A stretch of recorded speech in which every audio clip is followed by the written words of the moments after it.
Simli figure of speech पर बात करेंगे। सबसे पहले बात करते हैं फिगर ऑफ स्पीच पर।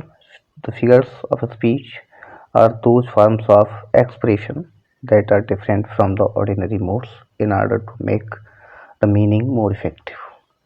In hands of a skilled craftsman, these devices can enhance the value of the written material. When misused, these devices can destroy the worth of the material.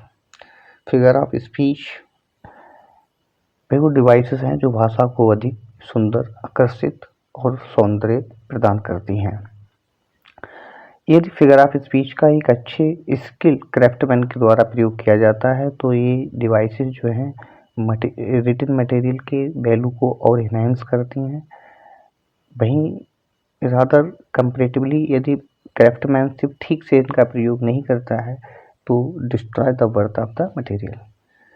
Simile जिसको हम उपमा कहते हैं, ये figure of speech है। ये directly expressed comparison, इसमें word use होते हैं लाइक और एज। कुछ एग्जांपल्स हैं सिमिली के, जैसे ही runs like the wind, the water was as clear as crystal, as busy as a bee, as cool as a cucumber, slept like a baby. दूसरी figure of speech है metaphor, रूपक।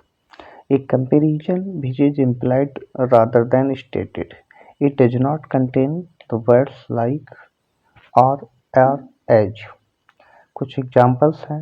Example देखने से पहले कुछ बात कर लेते हैं कि इसमें वर्ड लाइक और एज का प्रयोग नहीं होता है, डायरेक्ट रूप दे दिया जाता है। उदाहरण है जैसे लाइफ इज ए हाईवे, जीवन एक राजमार्ग है। The world is a stage, her eyes were diamonds, he is shining star in his family,